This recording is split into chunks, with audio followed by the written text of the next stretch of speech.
The bright studio lights shimmered across the stage of the View, reflecting off polished tables and glittering smiles. The audience was buzzing with anticipation. Today's guest wasn't just any celebrity. It was Emily Stone, one of Hollywood's most adored actresses, known for her wit, charm, and undeniable talent. The cameras rolled, the audience clapped, and the familiar theme music faded into the background. 4 co-hosts sat at the long curved table, each ready with their talking points. At the center of it all sat the moderator, Joanna Reed, a seasoned TV personality with a reputation for asking the kinds of questions that made guests squirm, and ratings soar. Emily stepped onto the stage, radiant in a soft lavender suit, waving to the audience as she took her seat. Her smile looked effortless, but behind it there was a flicker of unease. She had been warned. The View wasn't always friendly. "Welcome, Emily," Joanna said, her voice dripping with warmth that didn't quite reach her eyes. "You've been on quite the journey this year. New movie, new relationship, new controversies." The audience chuckled softly. Emily smiled, but her shoulders tightened. "That's one way to put it," she replied lightly. "I prefer to think of it as growth." Joanna leaned forward, fingers steepled. "Growth, of course. But let's talk about that interview last week. The one where you said you don't trust Hollywood anymore." That caused a bit of a stir. The crowd's reaction shifted. Laughter turned to murmurs. Emily's face remained calm, but her jaw flexed. "I didn't say I don't trust Hollywood," she clarified. "I said I don't trust the system that rewards people for pretending to care." A ripple of tension crossed the table. One of the other hosts, Carla, jumped in. "But isn't that biting the hand that feeds you? You've benefited from that system your whole career." Emily glanced at her, her smile thinning. "I've benefited from hard work, not from playing politics." A few claps echoed from the audience, but the air had already changed. Joanna sensed it, the small spark that could become a wildfire if she fanned it the right way. She smiled wider. "That's an interesting take, Emily. But people might say you're being ungrateful. You've won awards. You've had opportunities. Do you really think you'd be where you are without that system?" Emily paused, her fingers lightly tapping the edge of her coffee mug. "I think gratitude and truth can exist at the same time, Joanna. I'm grateful for my career. I'm not grateful for hypocrisy." The audience reacted audibly this time. Some clapped, others gasped. The tension was undeniable. Joanna leaned back, her professional smile turning sharper. "So you're calling Hollywood hypocritical?" "I'm saying," Emily replied, meeting her gaze evenly, "that people in this industry love to talk about kindness, as long as it fits their PR strategy." There was a beat of silence. The camera panned across the hosts' faces, capturing raised eyebrows and uneasy smiles. Joanna looked almost thrilled. This was exactly the kind of moment that could trend within hours. Carla tried to lighten the mood. "Well, that's one way to keep things honest," she said with a nervous laugh. Emily turned slightly toward her. "Honesty shouldn't make people nervous, should it?" That landed hard. The audience murmured again. Joanna sensed she was losing control of the narrative. Emily wasn't backing down.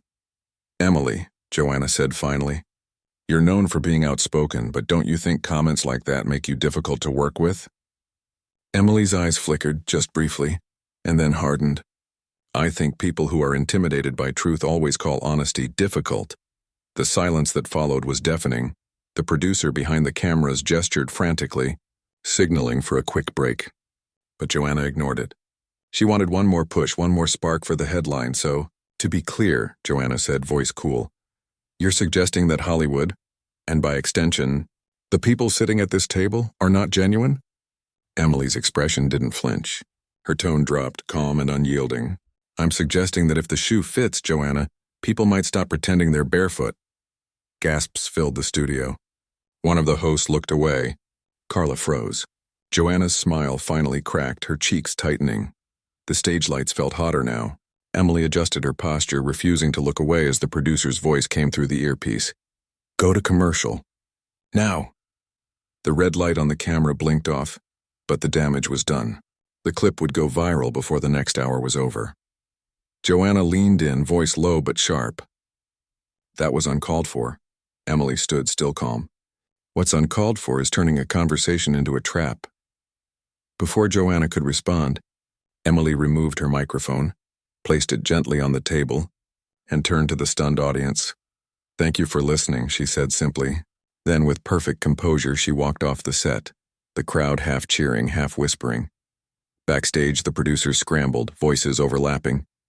What just happened? Is she coming back? We're trending already. Joanna sat frozen at the table, forcing a brittle smile as the cameras went back live. Well, she said, that was unexpected. The audience laughed awkwardly, but the energy was gone. Meanwhile, backstage, Emily walked calmly toward the exit, her assistant hurrying beside her. Are you okay? Emily exhaled slowly. I'm fine. Sometimes silence isn't weakness, and it's self-respect. And as she pushed open the stage door, the muffled roar of the studio behind her faded, replaced by the sound of reporters already gathering outside. The story had only just begun. By the time Emily's car pulled away from the studio, the world had already begun to catch fire. Her assistant, Mia, sat in the front seat, phone buzzing nonstop. Emily, you're everywhere. Emily leaned back against the leather seat, staring out the tinted window. How bad? Mia turned, eyes wide. The clip's been uploaded to 3 different platforms already. Emily Stone walks out as trending #1. People are split. Half say you stood your ground, half say you disrespected the show. Emily sighed. It was bound to happen. Truth never makes everyone comfortable.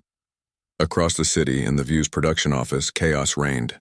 Joanna Reed was pacing, phone glued to her ear, trying to sound composed while her producer barked updates. Social media's on fire, the producer said, pulling at his tie. Networks are picking it up. Commentators are dissecting every second. We're being accused of setting her up. Joanna stopped pacing. We didn't set her up. I asked tough questions, that's my job. He gave her a pointed look. You pushed her, Joanna, and now the internet's painting her as a hero and you as the villain. Joanna's jaw tightened. I can fix this. I'll address it tomorrow on air. But the producer shook his head. No statements yet. The network wants to ride the wave. Controversy equals ratings. Joanna fell silent. The words stung, not because they were cruel, but because they were true. Meanwhile, at a cafe across town, Emily sat with Mia, scrolling through the whirlwind of reactions. Every few seconds, a new video surfaced. Slowed down footage of her removing her mic, captions like "When silence speaks louder than words" or "Emily Stone's power move live on TV." She laughed quietly. It's surreal seeing everyone interpret the same moment differently. Mia shook her head. People love drama. But look at this. She showed her a tweet with over 500K likes.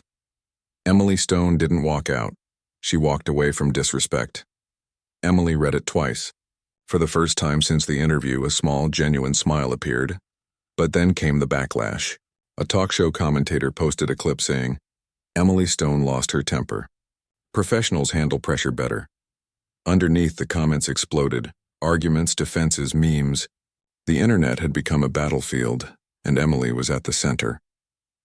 Late that evening, Emily's publicist, Mark Reynolds, called. His voice was calm but urgent. Emily, I've been on calls all day. Every outlet wants a statement. Do you want to clarify what happened? No, Emily replied flatly. If I explain it, it'll sound like an apology. Mark hesitated. But silence lets them control the story. Then let them, she said. The truth doesn't need a press release. There was a pause on the other end. You realize this might cost you sponsorships, roles. Emily cut him off gently. Then maybe those roles weren't meant for me. That night, the entertainment world was consumed. Major YouTube channels analyzed her body language frame by frame. Influencers made videos titled "Why Emily Stone Walked Out," the real reason. Clips of Joanna's smirk, Emily's calm defiance, the tense silence, and they were everywhere. A well-known journalist tweeted, Emily Stone's walkout may redefine celebrity interviews. When truth meets control, something always breaks. By midnight, The View's official account released a vague statement. We value open dialogue and diverse opinions. Today's conversation with Emily Stone was passionate and unfiltered, exactly what makes live TV special. It wasn't an apology, but it wasn't a defense either. Emily read it and shook her head. They're not owning it. They're selling it, Mia nodded. They're just protecting the show. Then I'll protect my peace, Emily said softly.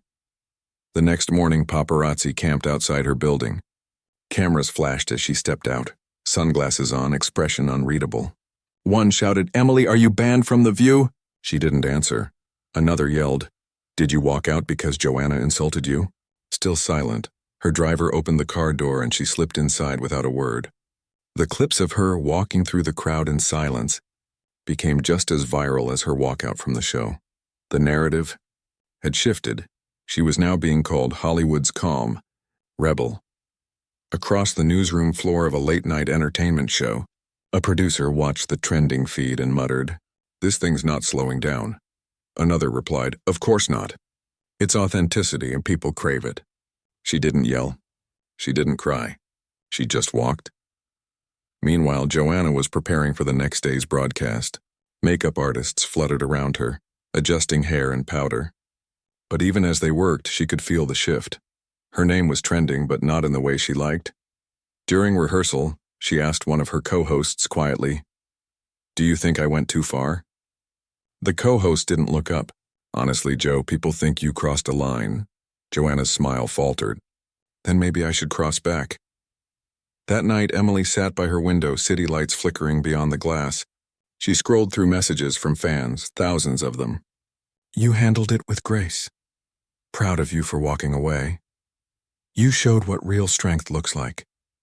She set her phone down and whispered to herself, "Maybe walking away was exactly what I was supposed to do." Outside, thunder rumbled, fitting for the storm she had unintentionally created. The next day, The View would try to reclaim the story. But Emily already knew, you can't control the truth once the world has seen it. Morning sunlight streamed through the blinds of The View's Manhattan studio. But inside, the air was thick, heavy, not with excitement, but with damage control. Producers huddled around glowing screens, scrolling through analytics and hashtags. Ratings spiked by 47% yesterday, one of them said. The segment with Emily hit 12 million views across platforms. Another added, "Yeah, but half the comments are dragging Joanna. Sponsors are nervous." Joanna Reed sat silently in her dressing room, staring at her reflection. For the first time in years, the confident host looked uncertain. Her assistant hovered nearby, tablet in hand. "Should I read some of the headlines?" the assistant asked hesitantly. Joanna didn't answer. She could already imagine them. A few seconds later, her assistant whispered, "Viewers demand apology after Emily Stone clash. Another one says Joanna Reed crosses the line." Joanna exhaled sharply. "Everyone loved me when I asked the hard questions. Now they hate me for it, hypocrites." But deep down she knew it wasn't the questions and it was the tone. She had gone too far. Meanwhile, Emily Stone was tucked inside a quiet art cafe away from the chaos. Her hood was up, latte untouched, eyes fixed on her phone. Every major outlet was talking about her. Magazines, podcasts, reaction videos, even late-night hosts. Some called her dramatic, others brave. But one particular headline caught her attention. Emily Stone, the actress who said no to disrespect. She smiled faintly. That one felt right. Mia sat across from her, laptop open. "You won't believe this. 3 different networks just emailed your team. They all want to set the record straight interviews."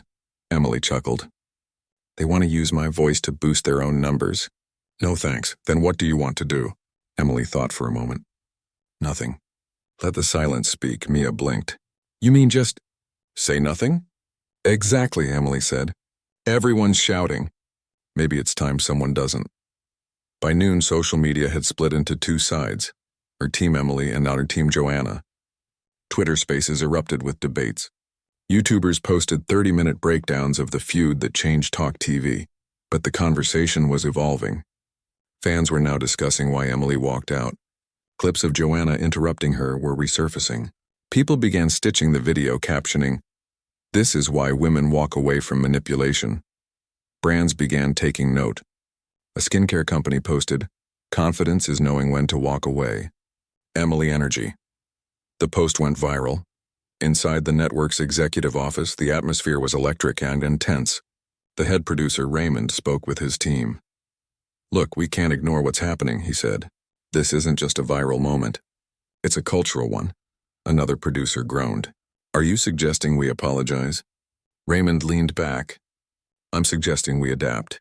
We bring Emily back for a follow-up on her terms. The room went silent. After what happened, someone said, "You think she'd ever agree?" Raymond smirked. "Maybe not, but it doesn't hurt to ask." That evening, Joanna went live on her personal Instagram. A risky move, but she needed to control her story. Her followers flooded the comments within seconds. "Hi everyone," she began, voice tight but composed. "I want to address what happened yesterday. My job as a journalist is to ask tough questions, but sometimes emotions take over. If my tone came across as disrespectful, that wasn't my intention." Within minutes, news outlets reposted her clip. Joanna Reed breaks silence. The reaction was mixed. Some praised her accountability, others called it damage control. Meanwhile, Emily's team stayed silent. No tweets, no statements, nothing. And somehow that silence spoke louder than anything Joanna had said. 3 days later, Emily's phone rang. It was Mark, her publicist. "Emily, I think you'll want to hear this," he said. "The producers from The View are inviting you back.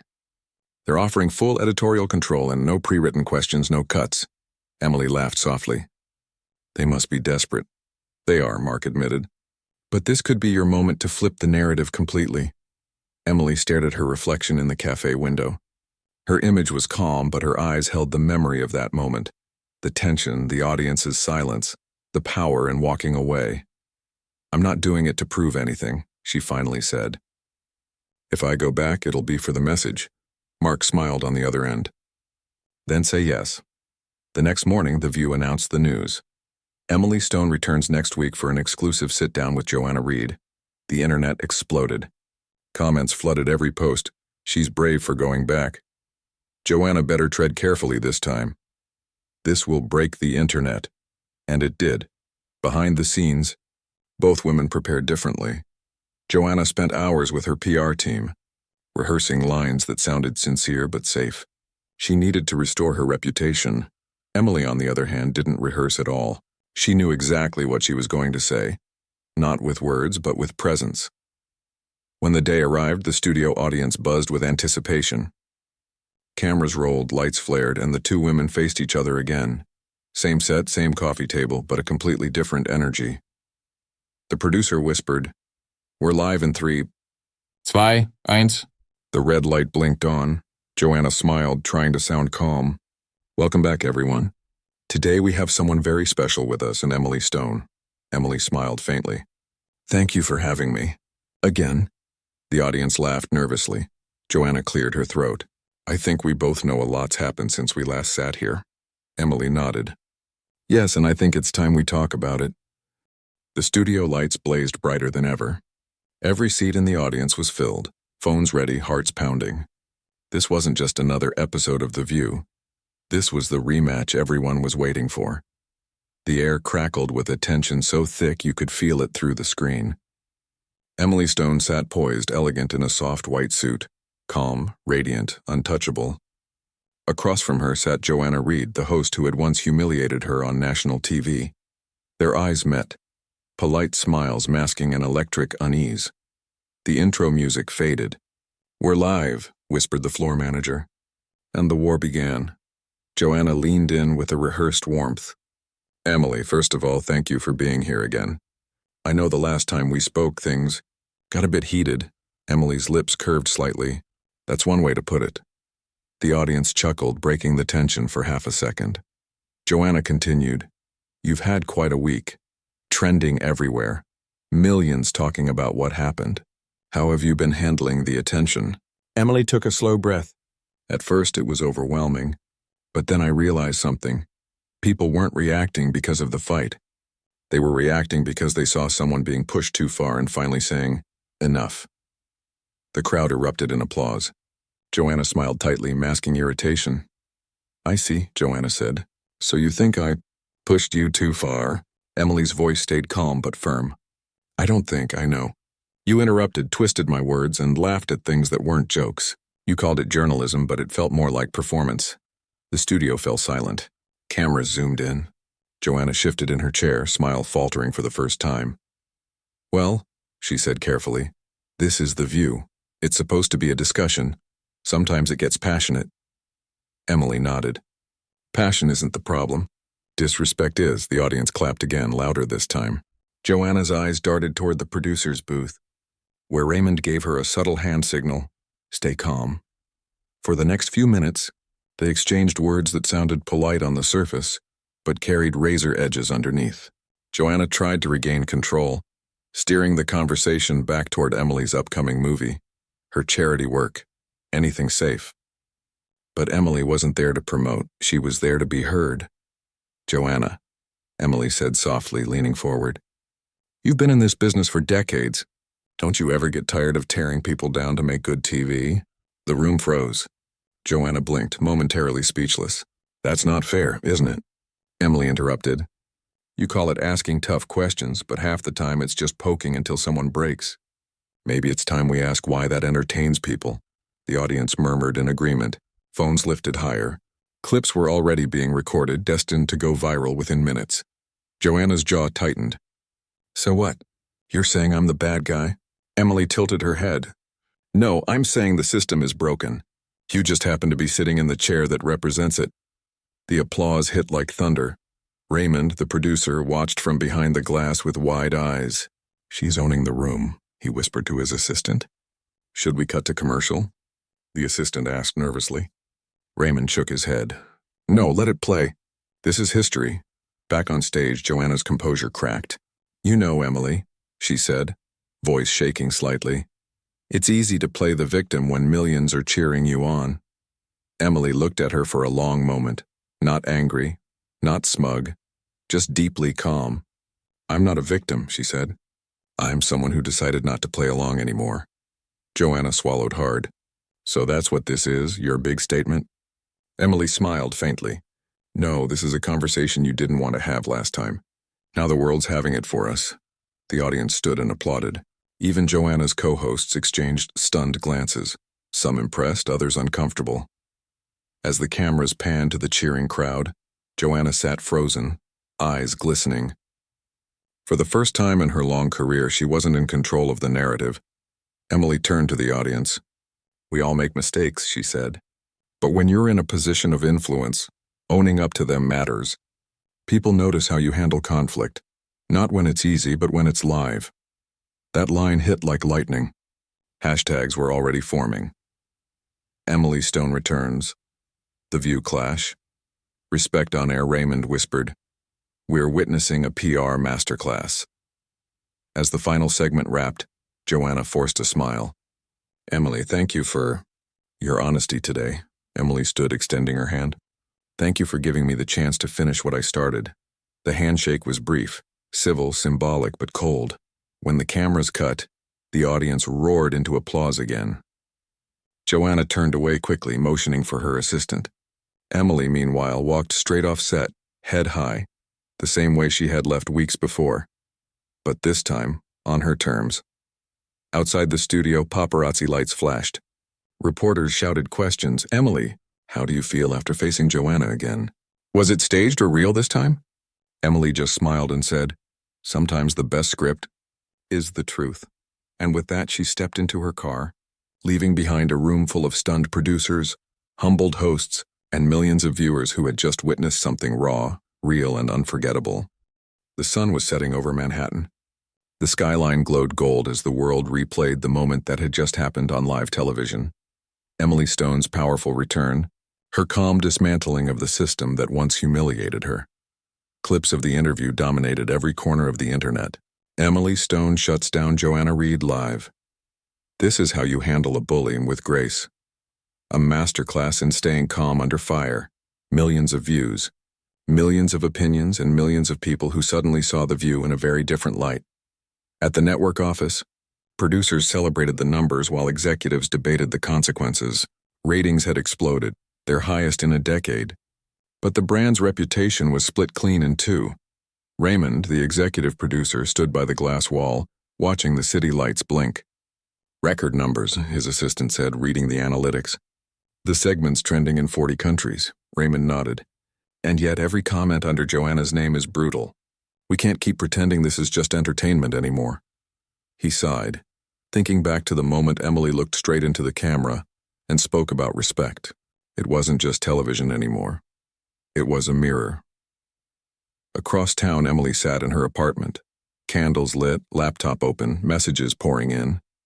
Celebrities, journalists, fans, all reaching out to congratulate her, support her, thank her. Her friend Mia was there too, grinning as she scrolled through her phone. "Look at this. Oprah just reposted your clip with the caption, 'This is what accountability looks like.'" Emily laughed softly. "That's wild. And here," Mia continued, "there's already a petition with 50,000 signatures asking you to start your own talk show." Emily raised an eyebrow. "A talk show? You mean become the thing I just called out?" "Yeah," Mia said, smirking. "But do it your way." Emily leaned back in her chair, thoughtful. The idea was insane. But so was walking off the View the first time, and that decision had changed everything. Meanwhile, Joanna Reed sat alone in her dimly lit office. The glow of her tablet screen reflected the chaos outside her control. Thousands of comments scrolled by, some sympathetic, most harsh. She'd been the queen of talk television for over 15 years. She'd faced politicians, actors, and scandals, murder, but nothing had shaken her like this. Her producer knocked gently. "You okay?" Joanna didn't answer. He stepped closer. Maybe it's not too late to say something genuine. People can forgive if it feels real." Joanna sighed, closing her tablet. "I've built my career on controlling the narrative. Maybe it's time to let go of that." For the first time, her voice sounded human, not the voice of a host, but of someone tired of pretending. 2 days later, Joanna went live again. This time there was no makeup team, no fancy lighting, no scripted statement. Just her in her living room speaking to the camera. "I owe everyone, especially Emily, an apology," she said quietly. "What happened on The View wasn't journalism. It was ego. I forgot that respect is more powerful than any question." The video spread like wildfire. People were shocked, not by what she said, but how she said it. Raw, honest, unfiltered. Underneath the clip, Emily left a single comment. "Accountability matters. Thank you." It became the most liked comment Joanna had ever received. A week later, Emily was invited to appear at a digital media conference in Los Angeles. The topic, the future of authentic conversations. As she walked on stage, the audience erupted. She smiled, humbled. "When I walked off that set weeks ago," she began, "I wasn't trying to go viral. I just didn't want to lose myself. The truth isn't you don't have to shout to be heard. You just have to stop letting others define your silence." The room was silent, completely still, then thundered with applause. A journalist raised a hand. "Do you regret any of it? The feud, the walkout, the attention?" Emily thought for a moment, then shook her head. "No. Because every time you stand up for yourself, someone watching learns they can too." That night, as she left the venue, she received a call from an unknown number. "Emily," the voice said. "It's Raymond, from The View. We're rebranding the show. New format, new tone, new hosts. I'd like you to be part of it, maybe even lead it." Emily smiled to herself, the city lights reflecting in her eyes. "Thank you," she said softly. "But I think my voice is meant for something different now." And she hung up, knowing that she wasn't walking away from something. She was walking toward something new. In the following weeks, Emily launched her own digital series, Conversations That Matter. No shouting. No manipulation. Just real people, real talk. The first episode? When silence speaks louder than words. It broke streaming records within hours. Months later, during a quiet morning interview, a journalist asked her, "Do you think that feud was the best or worst thing that ever happened to you?" Emily smiled, eyes calm and steady. "Neither," she said. "It was just necessary." The camera caught her expression, peaceful, powerful, free. And in that moment, Emily Stone wasn't the actress who got kicked off a talk show. She was the woman who changed what talk shows could be.